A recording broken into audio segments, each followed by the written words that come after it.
Tugas hidup yang paling utama apa? Belajar. Mengenali diri. Kenapa orang tadi bisa sedahsyat itu mengelaborasi dirinya, memahami alam? Ya belajar. Tansah anglampahi dados muriding agesang. Senantiasa menjalani hidup jadi muridnya kehidupan. Gurunya siapa? Kehidupan. Itu berarti orang yang aktif membaca.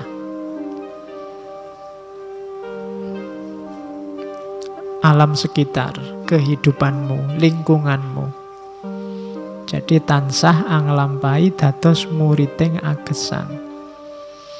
Sinau ngraosake lan nyumerapi tunggalipun manungsa, tunggalipun rasa, tunggalipun asal lan maksudipun agesang. Belajar merasakan. Kalau kalimatnya merasakan itu berarti tidak cuma dipahami, dibaca, berjarak dengan dirimu, tapi merasakan itu terlibat dalam hidupmu. Jadi ngraosake lan nyumerapi tunggalipun manungsa, bahwa manusia itu satu.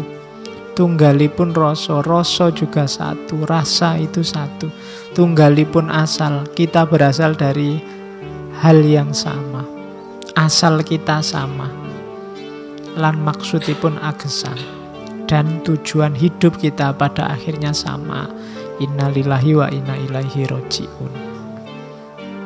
Jadi untuk bisa Jawa bares, Jawa teles, Jawa sejati, pertama-tama kita harus mau membaca, mau belajar. Bergurulah kepada alam semesta sekelilingmu. Pahami ketunggalanmu dengan alam semesta, ketunggalanmu dengan manusia yang lain. Murid gurune pribadi, guru murite pribadi, pamulangane sengsarane sesami, ganjarane ayu lan arume sesami. Yang jadi murid dirimu sendiri, yang jadi guru dirimu sendiri. Murid juga guru, guru juga murid. Pelajarannya apa? Penderitaan sesama. Bacalah sekelilingmu, banyak penderitaan, banyak kesengsaraan. Itu harus kamu baca. Kalau kamu bisa membaca itu kan tadi ngraosake lan nyumerapi. Tidak cuma berjarak tapi juga ikut merasakan. Maka selanjutnya akan lahir keindahan hidup bersama. Jadi yang pertama, jadilah muridnya kehidupan. Belajarlah merasa jadi bagian dari alam, bagian dari lingkungan, bagian dari rasa semua manusia. Jadikan dirimu murid sekaligus guru. Guru berarti ajari dirimu, murid berarti belajarlah dari dirimu.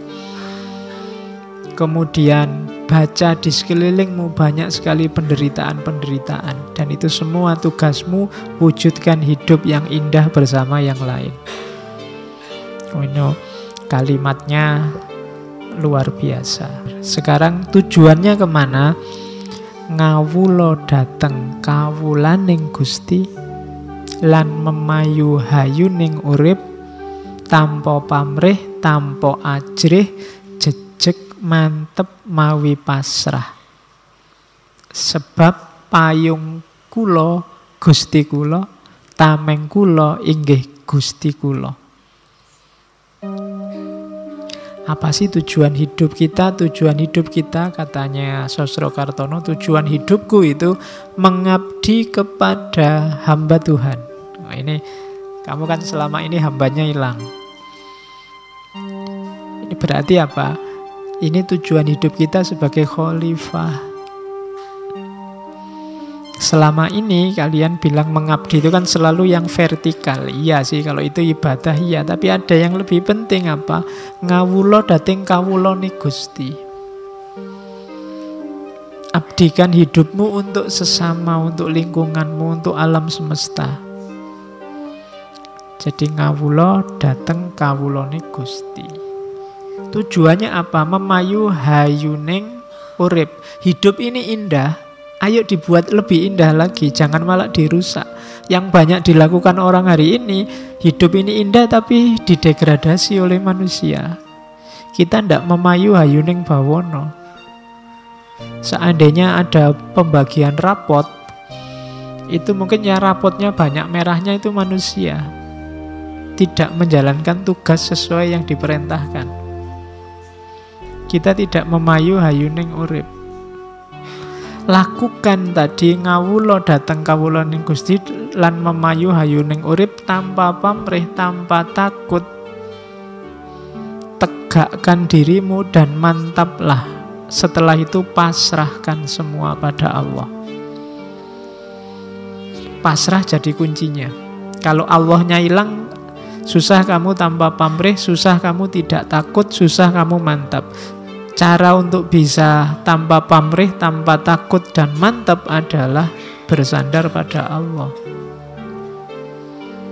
Pokoknya andalkan hanya Allah saja. Sebab payung kulo Gusti kulo, yang melindungi aku adalah Tuhanku, yang jadi perisaiku adalah Tuhanku, katanya Sosro Kartono.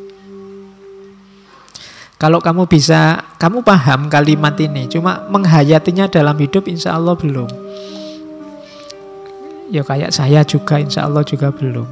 Kita belajar bareng-bareng.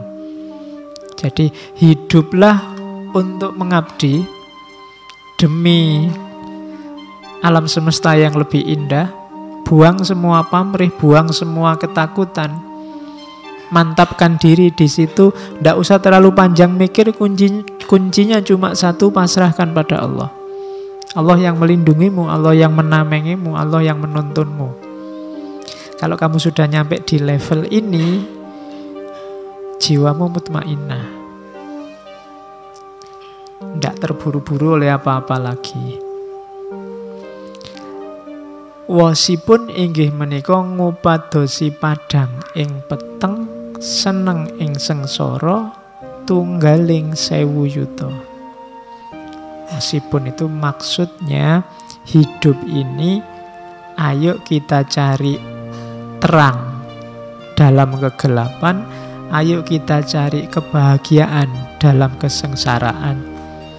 Contohnya berjuta-juta, tunggaling 1000 yuta. Jadi hidup ini memang selalu ada dua aspek, ada terang, ada gelap, ada senang, ada susah. Kalau kalian hidup hanya mau terang saja dan mau senang saja, kalian akan stres. Untuk bisa hidupmu sempurna, hidupmu utuh, kalian harus bisa menemukan terang dalam gelap, menemukan bahagia dalam sengsara. Ya kalau terangnya sendiri, otomatis kalian bisa sudah menjalani. Bahagia kalian bisa menjalani. Biasanya orang tidak siap itu ketika gelap dan ketika sengsara. Tapi kalau kalian bisa menemukan terang dalam gelap dan menemukan kebahagiaan dalam kesengsaraan, hidupmu utuh bahagia. Oh, itu diomongkan gini enak ya, lancar ngono, cuma dijalani susah. Iya. Jadi sisi gelap hidupmu apa? Coba kamu renungi, di situ ada titik-titik terangnya. Tidak ada gelap yang total gelap. Kadang-kadang kalau pakai bahasa ilmu, hikmahnya selalu saja ada. Di balik kesedihan-kesedihanmu, itu juga di situ banyak bahagia-bahagia terselip yang kamu tidak sadar. Ada enaknya, atau yang sebenarnya itu enak tapi kamu tidak sadar bahwa itu enak. Pak, saya kuliahnya di DO, Pak. Itu kan gelap sengsara. Loh, tapi ada terangnya itu. Alhamdulillah ya, kamu harus bersyukur loh. Sekarang tidak ada yang ngejar-ngejar lagi. Tidak diwajibkan bikin makalah, kamu bisa bebas sesuai keinginanmu, sudah nggak ada yang ngatur-ngatur kamu lagi. Itu kan menemukan ada titik-titik terangnya. Pak saya sampai umur segini kok jomblo terus ya Pak, ndak ada anunya. Itu kan bagimu gelap. Loh ndak, itu justru terang. Cuma kamu ndak bisa ketemukan terangnya di situ banyak. Itu kan sudah terang bahwa kamu ndak laku. Oke. Ya ndak ya contohnya maksudnya ya ndak itu. Oke. Ya. Bisalah kalian ya, kalau selama nalarmu jalan pasti kamu bisa menemukan. Kalau kamu bisa ketemu solusi ini, hidupmu bisa kayak dulu Diogenes, bisa kayak Nasruddin Hoja, ndak ada yang bikin sumpek. Semua peristiwa ketemunya tertawa dan senyum. Jadi ndak ada sisi sumpeknya hidup ini. Itu kalau kamu bisa mencari terang dalam gelap dan menemukan kebahagiaan dalam kesengsaraan. Diputus pacar ketoke ya sumpek, tapi alhamdulillah bisa nambah wawasan, nyari lagi. Nah ya kan itu terang. Dibandingkan yang bertahun-tahun pacari itu, terus kan itu wawasannya sempit. Tapi kalau banyak wawasannya luas. Nah, itu menemukan terang dalam gelap. Oke, ya kamu kalau dicontohin ngono melek. Oke, serius lagi. Terus nah, ada prinsip dalam hidup kejawen. Yang pertama, harus diingat memang dalam Jawa itu fokusnya lebih pada ke batinnya. Jadi batin itu nanti wujud fisiknya adalah budi, akhlak. Maka prinsip yang paling utama adalah budi yang luhur. Jadi akhlak yang luhur. Angluhuraken bangsa kita, tegesipun anyebar winih budi jawi, gampilaken margining bangsa, ngupaya papan panggesangan. Meluhurkan bangsa kita, maksudnya menyebarkan benih budi Jawa, akhlak Jawa. Akhlak Jawa itu sebenarnya ya sama saja dengan akhlak Islam. Akhlak, level batin itu sifatnya lebih universal. Sebarkan ini. Demi apa? Keluhuran bangsa. Peradaban kita akan luhur. Kalau kita akhlaknya luhur, budinya luhur, ya peradaban kita, bangsa kita akan unggul. Jadi itu jalan paling gampang. Kalau bangsa kita sudah unggul, hidup kita akan lancar. Ngupaya papan panggesangan. Jadi keluhuran sebuah bangsa kuncinya ada pada akhlaknya, ada pada budinya. Bukan pada yang lain. Mungkin secara ekonomi kita memprihatinkan, secara politik memprihatinkan, olahraga ndak menang. Nah, kuncinya memang ndak apa-apa di situ, tapi jangan kalah di satu aspek, akhlak sebagai bangsa. Kalau akhlaknya sudah rusak, akhlaknya sudah jelek, olahraga menang, itu mungkin rasanya jadi hambar. Kayak kamu bal-balan terus ada tawuran. Tawuran itu kan cermin akhlak. Sampai ada yang tewas, itu kan menangnya sepak bola ndak ada nilainya sudah. Juara umum kok curang, itu juga ndak ada nilainya. Ekonominya luar biasa, orang kaya banyak, GDP-nya tinggi, tapi terkenal sebagai bangsa yang curang, culas, suka menyakiti bangsa lain, penjajah. Itu ya sebagai bangsa dia jatuh derajatnya. Jadi kuncinya bangsa itu ada di budi luhur, ada di akhlak. Yang pertama itu. Kunci kedua, peduli sesama. Semakin egois, manusia di satu bangsa, semakin susah dia untuk maju. Jadi rasa peduli itu harus ada. Hari ini kan kita banyak saling cuek. Banyak orang menyarankan biar tidak sering-sering konflik, solusinya saling cuek. Ini bahaya malahan. Gitu loh. Solusinya bukan saling cuek, tapi saling memahami, saling mengerti. Kalau itu yang saya bawa itu contoh bagaimana beliau Sosrokartono ini, kalau mau dia bisa jadi orang kaya, mungkin karirnya bisa cemerlang, cuma dia milih mengabdikan dirinya di dunia pengobatan alternatif. Kenapa? Dia tidak kuat melihat bangsanya banyak yang menderita. Ageng alit sami sambat lan tangisipun dateng ulun memelas angrentahaken luh lan manah, dan seterusnya. Tua muda mengadu dan menangis padaku, memelas, membuat air mataku menetes pilu. Berat, sangat berat dijadikan tempat mengadu orang banyak. Lebih berat lagi kalau keluhan mereka saya masukkan rasa dan batin. Keluar lagi air mata di hatiku, teringat umat manusia yang sedang menanggung susah dan derita. Rasanya saya tidak mampu makan, tidak mampu minum.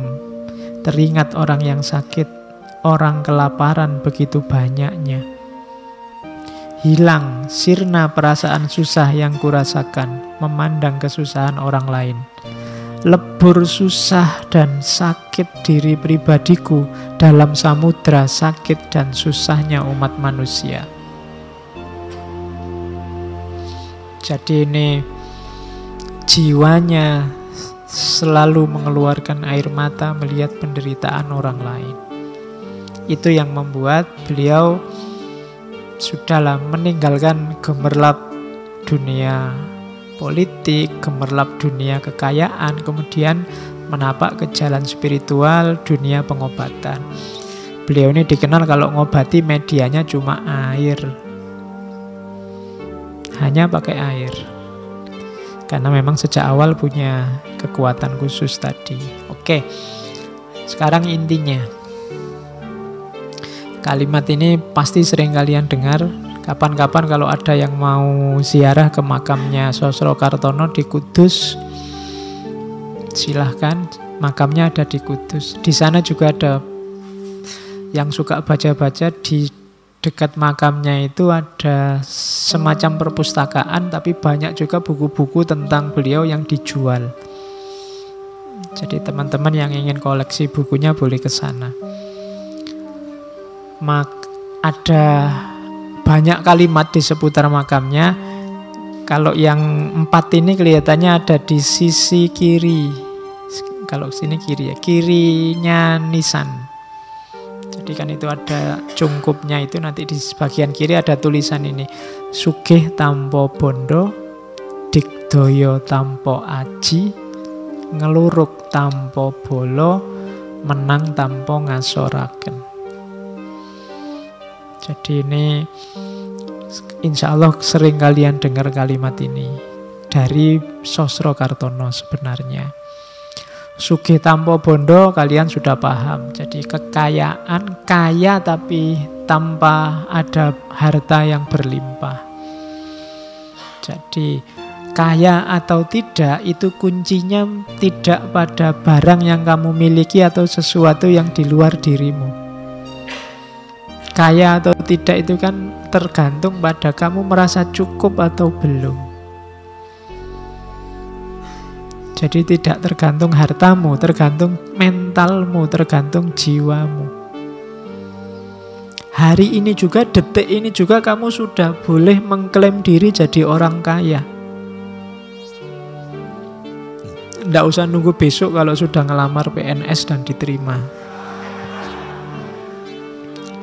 Jadi itu rasa kok, oh saya sudah kaya kok Pak, saya mau apa-apa sudah cukup, ndak harus utang-utang ke yang lain. Wong saya butuh, saya sehari paling kopi sak gelas, rokok 2 batang, kemudian sing penting ada makanan apa saja masuk. Kalau ndak ada ya nebeng temen yang masak. Misalnya, saya tidak butuh, sehari tidak makan saya tidak apa-apa Pak. Misalnya itu. Jadi saya tidak butuh apa-apa lagi dalam hidup. Itu sudah jiwa yang kaya itu. Dibandingkan yang hartanya banyak tapi masih sumpek, masih kurang ini, kurang itu, masih butuh buka cabang di sana, masih butuh kawin lagi, masih butuh. Enggak. Itu namanya belum kaya. Jadi untuk jadi kaya itu kamu tidak butuh bondo. Yang dibutuhkan jiwamu. Sudah selesai apa belum? Jadi itu rumus pertama. Yang kedua, digdaya tanpa aji. Digdaya tanpa aji itu antara lain itu. Ajinipun inggih boten sanes namung aji tekad, ilmunipun ilmu pasrah, rapalipun adiling Gusti. Jadi sakti tanpa jimat, tanpa jurus-jurus, tanpa ilmu. Kesaktiannya apa? Tekad yang kuat. Ilmunya apa? Pasrah. Mantranya apa? Rapalnya apa? Keadilan Tuhan. Tanpa harus punya jabatan, tanpa harus punya kuasa, tanpa harus punya relasi. Asal kamu percaya pada keadilan Tuhan, asal kamu bisa memasrahkan semuanya pada Allah, dan kamu yakin, mantep, tekad di jalan kebenaran, maka kamu sakti. Itu digdaya tanpa aji.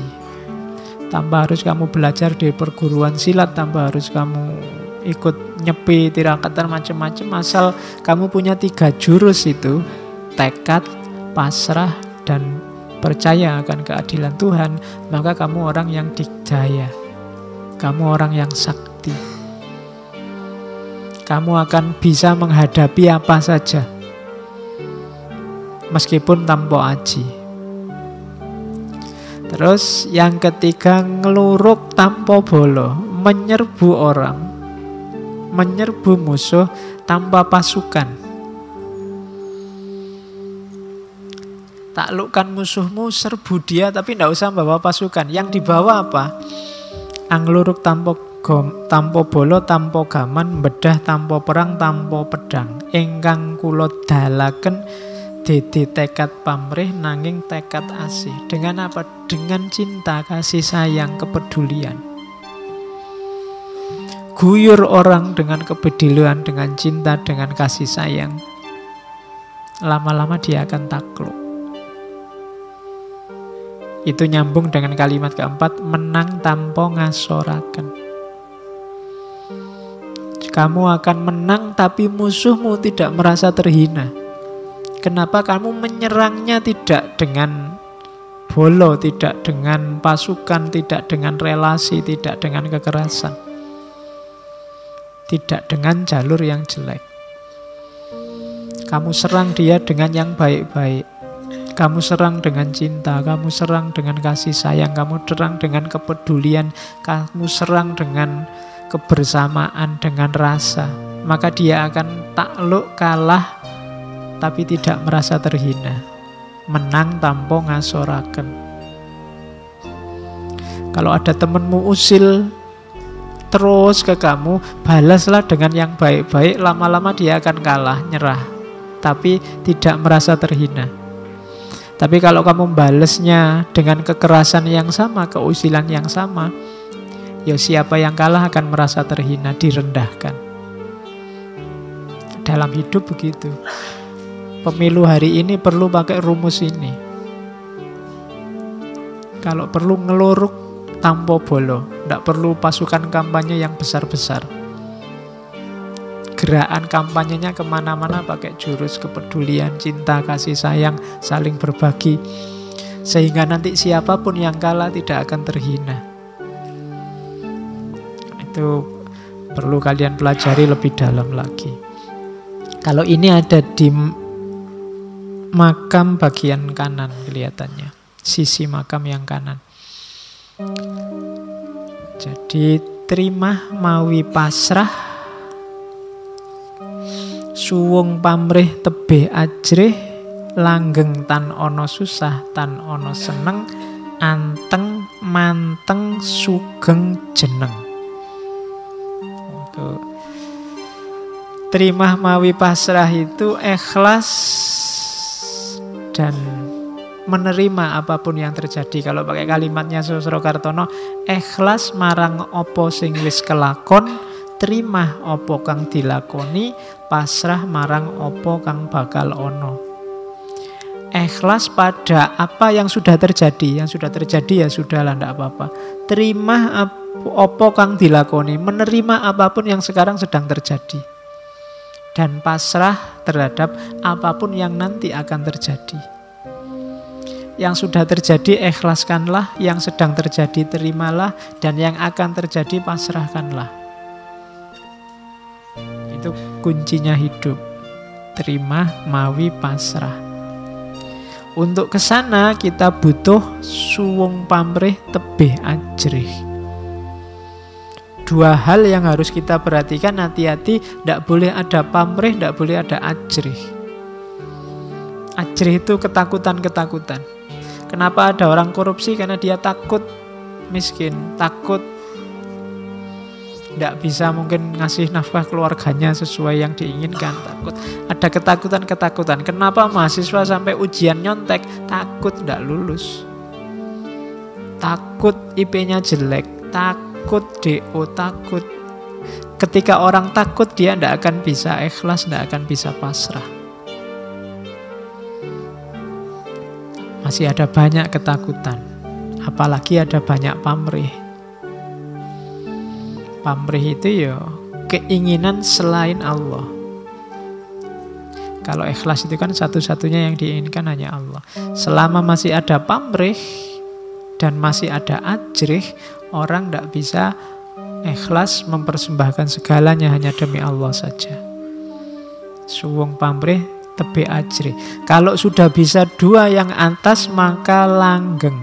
Tan ono susah, tan ono seneng. Hidupmu akan mutmainnah, stabil. Jadi tidak susah, tidak senang. Akhirnya apa? Kalau hidup yang stabil itu anteng, manteng, sugeng, jeneng. Kalian akan tenang, fokus, sejahtera, sugeng, senang, bahagia, dan jeneng. Jeneng itu bertahta, bermartabat. Jadi kalian bisa ikhlas pasrah, kemudian tanpa pamrih, tanpa ada apapun yang ditakuti, maka akhirnya hidupmu akan stabil, mutmainnah, jelasnya hidupmu akan tenang, fokus, sejahtera, dan bermartabat. Itulah kunci hidup Jawa.